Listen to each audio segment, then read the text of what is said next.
I'm your host, John Brisset. Thank you for being a subscriber. If you support my work, buy me coffee/we've read. There's also a PayPal and Cash App in a pinned comment and the show notes as well too if you'd like to donate. God bless each and every one of you. Your donations help me continue broadcasting and continue researching as well too. So all donations are much appreciated. If you want to subscribe to my work, search for the documents on Odyssey, Patreon, Substack, Rumble, and YouTube. Substack gives you the greatest access to my content. You get my written work, as well as being able to listen to my live streams in audio format through your favorite podcast app. And my fellow brother in Christ and I, Jeremy Stone, have a Christian podcast, By Their Fruits. Listen wherever you listen to you. Podcasts, Apple, iTunes, Spotify, etc. God bless each and every one of you. So we're going to continue me breaking down the Tucker Carlson, Nicholas J. Fuentes interview. I also have a stream for members only where I'm going to read from John Kleizak's blog about Barbara Marx Hubbard and discuss a certain group, a certain cult that I've been writing a book on, and kind of like his breakdown of them and information that he has to share about them. I can't really go into too much detail of what that is, but you can go look on my Substack and see all my streams and the book that I'm writing about said group to know whom I am talking about. So look forward to that if you are a subscriber. I'm going to hopefully record that, Lord willing, today and put it out there for you guys. I'm going to try to do more content, try my best. You know, the more donations I get, the less I have to DoorDash, the more I'm able to do this. So thank you guys for all your support. Thank you guys for all your prayers. All glory to God, ultimately. And I love y'all. I'm thankful for y'all. And a lot of y'all are personal friends of mine. A lot of y'all are trusted researchers that listen to me. And I can't thank you enough. And I can't thank God enough, obviously, for everything he's ever done for me. Okay, so let's continue. All right, so it's going to take me a while to break this down. Obviously, I'm going to have to do it in parts. Go back to listen to the first part, but I will finish this entire broadcast. A lot of y'all seem to want me to cover this, so I will. I haven't even really gotten to the juicy parts yet, okay? I said, you know, I've never seen anything on the Daily Wire that's So let's scroll back just a tiny bit. hypocritical. It seemed like how when conservatives would critique anything about race, we got called racist, or anything about feminism, we got called sexist. All Obama did was uphold U.S. policy on the West Bank that we've had since 1967, which is we don't support the settlements. I said, how is it anti-Semitic to just be consistent on our U.S. foreign policy, like I said, which is a Republican-Democrat consensus? And I got attacked for this. I wrote a big article about this. I tweeted about it. I tweeted at Ben Shapiro. I said, you know, I've never seen anything on the Daily Wire that's actually critical of Israel. And that was kind of the psychological, psychographical, spiritual warfare that was going on during the Obama administration. A lot of people were radicalized because of, progressives taking very strong stances on, if you discuss anything about race, you're racist. If you discuss anything about biological genders and biological sexes, you're sexist. The differences. If you discuss, scripturally, biblically, or maybe even biologically or kind of like a sociology or sociological, polemics against homosexual relationships in marriage or transgenderism, then you would be called a bigot, right? And so a lot of people who, such as myself, because of that, became radicalized, right? Because, you couldn't go, hey, I'm a white male living in America, and my family didn't own slaves. We were poor. And, white people did contribute a lot to the founding and building of this nation, right? And so just saying that, hey, I am too, somewhat thankful to my ancestors and I want to talk positively about my heritage, all of a sudden, as a white male, that makes me a racist. That's how things were so polarized during the Obama administration.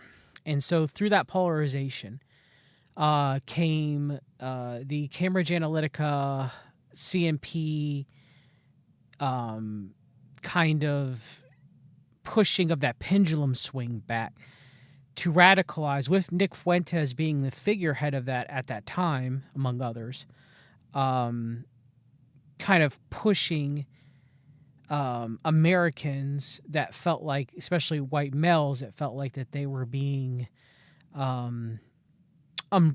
incorrectly characterized as racist or sexist or et cetera.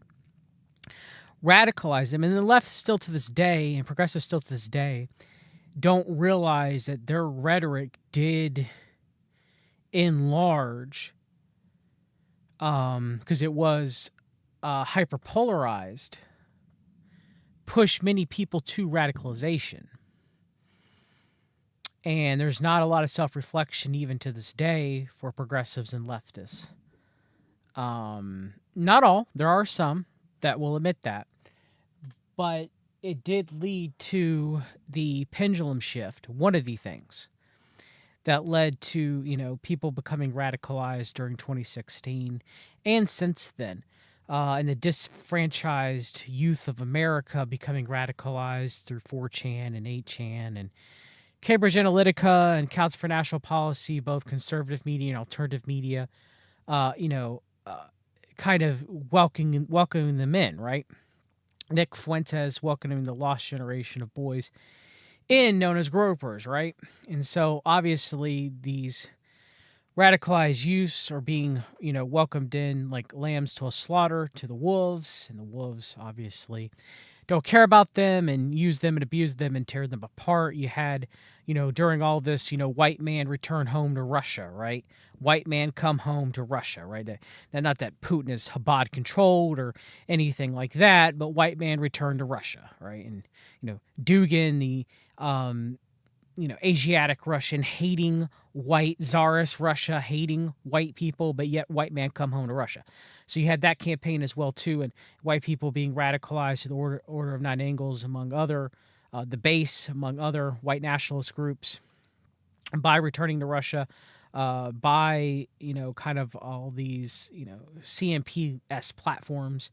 And I've talked about including myself, right? Like I became a white nationalist during 2015, during 2016, because I fell prey, as a New Ager, as a Theosophist, to this psychological, psychographical, and spiritual warfare that radicalized me and pushed me in this direction as well too. And it happened to a lot of people. And so Nick Fuentes was kind of the one of the banner held leaders, and still is to this day. They're platforming and boosting him to the hill, right? And it doesn't excuse, like, you kind of have like this juxtaposition now of something that I've talked about for many months, if not years, the controlled noticing, right? It doesn't excuse the crimes of the Israeli government or Bibi Netanyahu or Rabad Lubavitch or etc. But you kind of have like, these ardent Zionists versus anti-Zionists. And the anti-Zionists, you have kind of like this growing movement of leftists and conservatives that tend to be younger, right? That tend to look up Nick Fuentes as the Groypers, right? Into like this, anti-Zionist camp versus the pro-Zionist, like Council for National Policy, Israel shills like Mark Levin, kind of like having this war, right? You have this war. You have the Heritage Foundation civil war right now because they refuse to disavow Tucker Carlson. And the Heritage Foundation is also pushing through Project 2025, the Abraham Accords. Like, how much of this is real? How much of this is psychographical, psychological, or spiritual warfare? We'll never know the true percentages of such. But, we're going to have the continued controlled noticing. And it's an op. It's an op. And through this, Nick Fuentes is being revived. He is being resurrected, quote unquote. He is being brought back to the forefront. They're cleaning him up of all his previous scandals, and we'll get more of that later in the discussion, to try to, make more people radicalized and more people follow him and more people follow Trump. And, the Zionists, You know, and it's something I'd want to cover in a future Beast in the Heartlet. You have kind of like the Zionist organization with Mark Levin talking, and you had a so-called evangelical pastor talking, and Brandon Tate talking. It's like, okay, Zionists, you can't just like read the room, right? And instead of quadrupling down and say we have to silence people and deplatform people and jail people, you know, just shutting up, right? But it's like they can't, okay? And so you have this, you know, that's going to further, you know, wake people up to the crimes of Israel and Bibi Netanyahu, and push people further to the controlled noticing into a quote unquote anti-Zionist mindset and belief system and camp, right? And so again, like they're pushing people directly to Nick Fuentes. They're funneling them directly to him.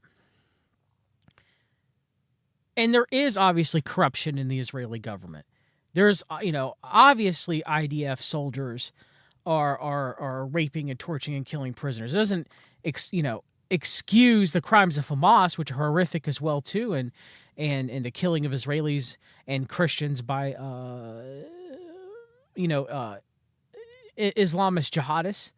We can also excuse, too, that Hamas has direct links to Israeli government. I mean, it's so complex, right? It's more complex for me to be able to get on here and accurately discuss it within like 15 to 20 minutes, right? But if you guys have been following this channel, you know that where I stand on everything, hopefully. And, you know, it's this very, very, very complex issue. And most people, because of they want to play like almost like team politics, that you're either ardent Zionist with a Star of Remphan, you know, Star of David, quote unquote, hang up in the back of your room, right? Or, you know, you hate all Jews. And I know that's an unfair polarization because, you know, most people live somewhere in the middle. And, you know, like myself, obviously I'm sitting here saying, you know, that have obvious issues with militant Islamists and Hamas, but I also have issues with Israeli government, Bibi Netanyahu, and Habbadism, etc. But most people, they're going to be polarized one way. And it's just going to set up to massive, something I've talked about that I thought was going to happen during the Summer of Love 2.0, but it still has not happened yet. Is it going to lead to massive demonstrations and riots if things continue to devolve in the Gaza Strip and the West Bank? And that ends up leading to tougher anti-Semitism laws. Like, where is this all going? Are we going to have some sort of like, you know, riots during George Floyd? Or we're going to have some sort of collective January 6th, some sort of false flag or mixed event that ends up leading towards strong anti-Semitism laws in the United States? I don't know. But I could say that it looks like it's going that way, and it looks like Nick Fuentes, just like he was majorly involved in Stop the Steal and January 6th and being a Fed Pied Piper there, is going to be a Pied Piper for the anti-Zionists that tend to have conservative right leanings or tend to be Christian.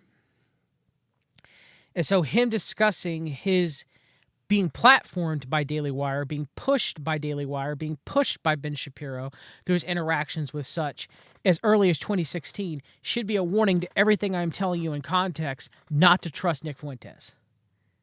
He is the definition of a Judas goat. Michael Collins Piper, right? He is a definition of a Judas goat. So hopefully what I'm saying here makes sense. I would assume most of my audience would agree with what I am saying. I know sometimes I have dispensationalists that come here and want to wag their finger at me. And I have, I would say people that generally disdain and hate Jewish people come on here and wag their finger at me. I am neither for the Israeli government, and neither am I for blanketly hating all Jews. I hope that there are Jewish people that become saved and become born again. Obviously, I pray for them. God wishes for none to perish and for all to come to eternal life. And I have Jewish friends of mine who are born again, right, by the grace of God. And so again, everybody hates me, right? The Zionists call me an anti-Zionist. The anti-Zionists call me a Zionist. It is what it is, I guess. quote tweets me. And at this time, I have 1,000 followers on Twitter. How old are you? I'm 18. I'm a freshman. You're still a freshman in college, yeah. Mm-hmm. And this is even before I started my show. And I don't know, I probably got 100 likes on this tweet. It wasn't a viral tweet. He quote tweets me and says, to accuse a Jew of dual loyalty is the surest sign of anti-Semitism. It's not. There are many Jews that have dual loyalty to Israel. And America, I would even say there are some Jews that they're Israeli, their kind of Israeli loyalty is greater than America. One would be like the Adelson family, right? Sheldon and Miriam Adelson would be the prime example of that, right? Where they care more about Israel than they actually care about America. So there's nothing, quote unquote, anti-Semitic. It's not against Jewish people or against Semites. If we're talking about, Semites, does that encompass Arabs and Jews or just Jews? But that's not anti-Semitic in and of itself to go, yeah, there are some Jewish people who are ardent Zionists, okay, who have loyalty to Israel. Look at Jonathan Pollard, for example, okay? Like the infamous spy, nuclear secrets to Israel, right? Convicted in prison, right? So, I mean, yeah, there are Jews who have loyalty to Israel that don't have loyalty to America. Now, it's not all Jews. There are Jews who live in America who are American citizens that would put their loyalty to America over Israel. And, of course, us as Christians, our loyalty is to God first, right? Jew or Gentile Christians, right? Obviously. But it still doesn't mean that, I'm going to disobey the laws of my country unless they go against the laws of Christ. I am an American citizen. My family's been here for over 300 years. I do, have an affinity for America and for the history of America and for my heritage. Okay? But I don't put that above God. It's not an idol to me. Okay? I'm Christian first. I'm, a white American male second. And this is how it sort of begins. And I see this tweet. And by the way, that was on Christmas Eve in 2016. He immediately called you an anti-Semite. Mm-hmm. So I'm driving to Christmas Eve Mass with my family. And I see on Twitter, the notification comes up, Ben Shapiro quote tweets me, calling me an anti-Semite.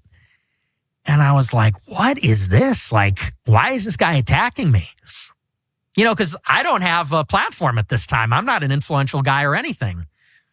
And so then I put out another tweet similar. I said something like, if you're China first, you should live in China. If you're Mexico first, you should live in Mexico. If you're Israel first, maybe you should go live in Israel. And again, he quote tweets me and says, you're an anti-Semite. That same night? This was, I think, a couple weeks later. Happened a little bit further down the line. And so... Were you surprised that he knew you were? Yeah, I was. I was surprised at why he cared. Yeah. Because I'm thinking, how does he even know who I am or what I'm about? Yeah, but you were platformed by Cassie Dillon, right? You had interactions with people that were part of the Daily Wire, but yet somehow Nick Fuentes is going to tell you that he is shocked and surprised that Benjamin Shapiro knows who he is. Really? That's what, really? Okay. Yeah, you're a liar just like Tucka's a liar, huh? And it turned out that Cassie Dillon, she had texted him earlier and she wanted him to take me under his wing. You're not that naive, Nick. No one listening thinks you're that naive, that you're that stupid. She texted him after that debate and said, you really like this guy. He's amazing. He did this great debate. She goes, but he's a little too pro-Trump. He's a little too Trumpy. And he goes, I'll take a look. And so I guess the two of them were kind of grooming me in a sense. They wanted me to go maybe and be a Daily Wire or maybe looking me as a potential conservative activist or influencer. And so they started paying attention to me. And the more critical of Israel I was, I started to get this really intense pushback from the both of them and from a lot of the people at Daily Wire. Why do you think, so you're an 18-year-old college freshman, you're clearly talented and you're engaged, you're really interested. and you ask not crazy questions like what is this? Mm-hmm. And rather than explain it, they just call you a racist, call you an anti-Semite. Like that's the first response. That seems like the least effective. Well, it turned out to be not very effective in your case, but that seems like the least effective thing you could do. Why do you think they did that? Well, I think that you have to look at it not in retrospect, because hindsight is 20/20. And so looking back, you could say they made a terrible mistake because look at sort of what they provoked or what they catalyzed. But at that time, you got to consider, I'm 18 with no following, with no network. I'm coming from the suburbs of Chicago. My parents didn't go to college. I have no connections. And so for them, it was very easy that if they detected that a promising young guy was going to become anti-Israel in the conservative movement, they could crush that person easily and grind them under the heel. So they sort of were alerted, oh, there's a precocious young guy that isn't on board with Israel. We'll keep an eye on him. And if he gets too vocal or popular, we'll cut him down. We'll crush him. Because at this time, as you know, in 2017, it's a very different time. 2016, 17, any criticism or dissent on the subject was a death sentence. You became radioactive, unhireable, blacklisted, and that's exactly what happened.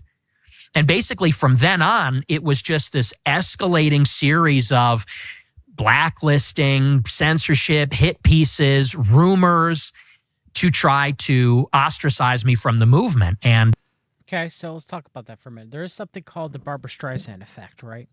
Now, there are times where people are blacklisted. They are censored. I think that happens to most people, especially the smaller following that you have is usually the case. Now, there are, you could argue, different factions at war, the CFR and the CMP, and what's censored and what hit pieces are put out and what rumors are put out and what blacklisting happens and etc.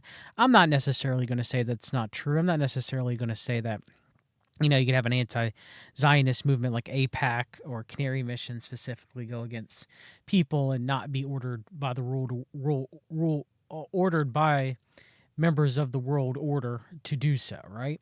And so, like, I'm not necessarily saying that that is not true.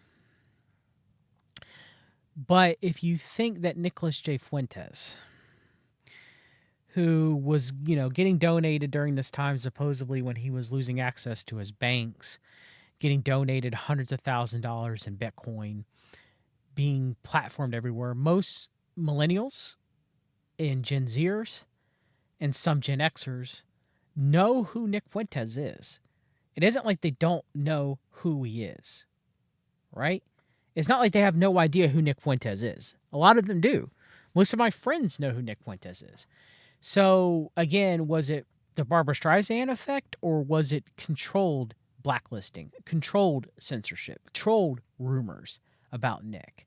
Because if most people knew the truth about Nicholas J. Fuentes and his, you know, connections and relationships with Catboy Kami, for example, or Ali Akbar, Ali Alexander, you know, Foster Freeze, the Wilkes, among others, right? Then they probably wouldn't have anything really to do with Nick Fuentes. But they still do, right? So then you have to ask yourself, most people don't know that information. And why is it? Is because, like I mentioned, the blacklisting, the censorship, the hit pieces, the rumors, etc. of Nick Fuentes are all controlled. The idiot that they use. Nick knows exactly what he's doing and whom he's serving. All right? And so all these things, Nick can talk about this to the hilt, but he's still put on major shows and has been even when he was quote-unquote deplatformed. He was a major member of Stop the Steal, which is a complete vetted operation, and he was being platformed by...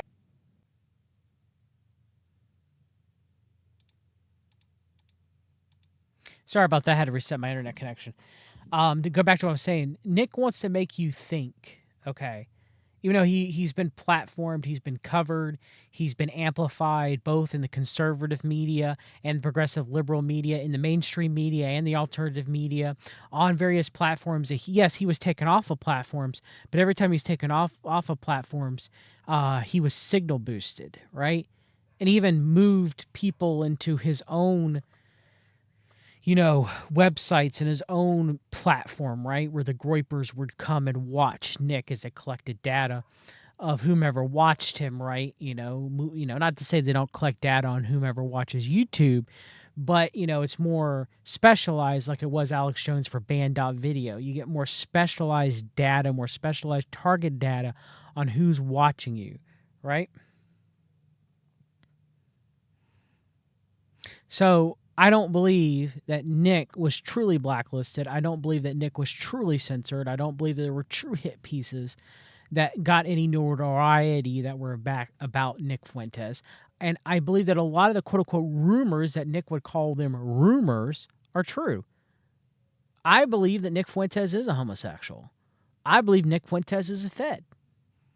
I believe Nick Fuentes is working directly with the Council for National Policy. He would say those are rumors. I think they're true. I think Nick Fuentes is a degenerate. I think he's a fraud.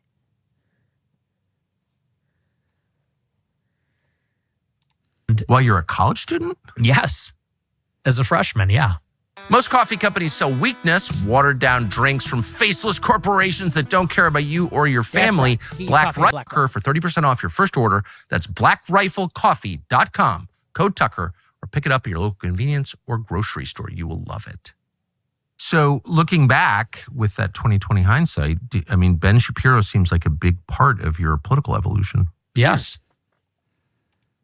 Yeah. Because you have Ben Shapiro standing on one side, the ardent Zionist, Jewish person who she would pray for, who hates Christ and venerates the Talmud, right? And then on the other side, you have Nick Fuentes, the good old American Chicago, anti-Zionist, underdog Catholic, right? Who also hates Christ, who is also not born again, also someone who should pray for, who's a degenerate, who's a homosexual, who let Groypers get groomed by Ali Alexander and etc., right? Both Ben Shapiro, funded by the Wilkes brothers, and, Fuentes, who did or did not have a meeting with the Wilkes brothers, both are controlled by the Council for National Policy, right? And both control both ends, right? Huh. You went from a fan/acolyte to an opponent and then just pivoted against everything. Yeah. That he believes. Yeah, it was because it was this new dialectic that Trump forced. Yeah. Trump planted the seed. And the seed was America first. Yes. So once you accept that, a lot of the way we're doing things becomes impossible to support or justify. Right. The contradiction becomes apparent. It gets moved to the center and it becomes unignorable if you're consistent. So what kind of efforts did they make to make you go away?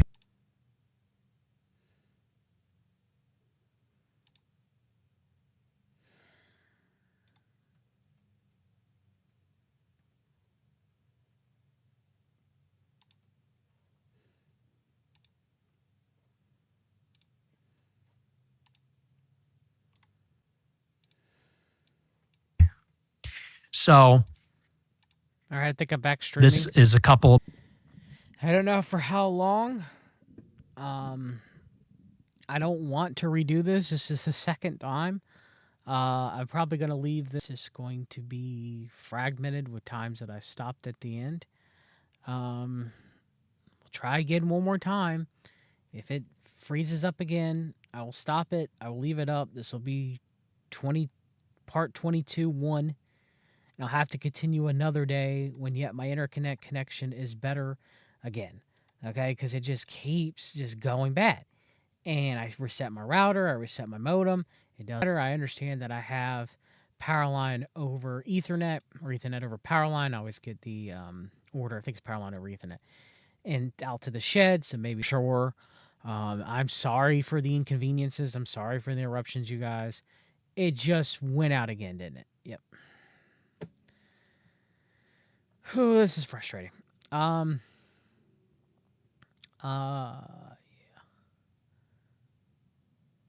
Let's see here.